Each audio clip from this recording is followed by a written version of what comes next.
Sir मला एक gas पाहिजे होता, तुमच्याकडे शिल्लक आहे का गॅस? एक गॅस आहे, पण तुला जमणार आहे का? आता भेटणं मुश्किल झाले, पण तुझ्यासाठी ना 5,000 मी गॅस देऊ शकतो. 5,000? थांबा फोन लावतो एक. फोन लावतो?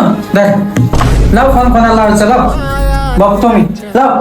तुमचा मोबाईल राहू द्या, मी माझ्या फोनवरून लावतो, माझ्या बाबांना फोन करतो मी. कर.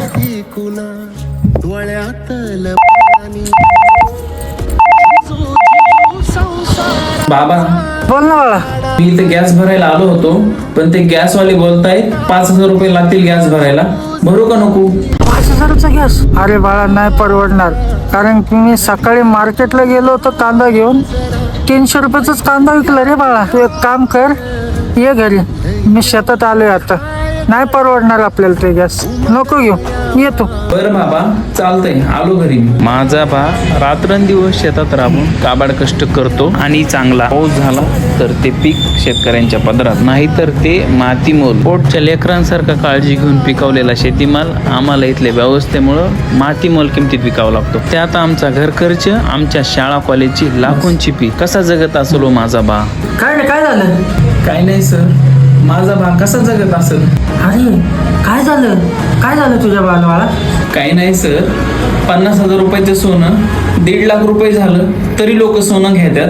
50 रुपयाचं तेल 150 रुपयाने झालं तरी लोक तेल घेतात.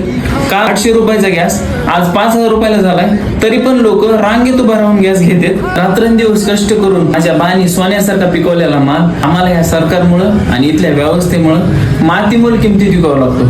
कसा जगवलो माझा बा सांगा तुम्ही सर? माझा बा सकाळी मार्केटमध्ये कांदा विकायला गेलेला आहे, पण सकाळपासून फक्त 300 रुपयाचे कांदे विकले. कसं जगायचं आम्ही शेतकऱ्यांनी? शेतकऱ्यांची व्यथा शेतकऱ्यांनाच माहिती, तुम्हाला नाही समजणार आणि इथल्या व्यवस्थेला तर कधीच समजणार नाही. तू बोलतो ते ठीक आहे, माझे आता डोळे उघडले. तू काय म्हणत होता काय नाही ते सगळं ऐकत होतं, मी स्तब्ध झालो होतो. मित्रा, एक बोलू का तुला? शेतकऱ्याची वेदना काय आहेत हे सरकारला कळलं पाहिजे, कारण त्यांना तो भाव मिळला पाहिजे. शेतकरी आहे तर आपण आहे, नाहीतर काहीच नाही या जगात. पण माझं एवढं म्हणणं आहे सरकारला आणि जनतेला, त्यांच्यामुळे आपले पोट भरले जातात. आज ते रात्रंदिवस झगडतात, शेतात कष्ट करतात. आपण काय आयतं खातो? बघा आता, उघडा डोळे, बघा नीट.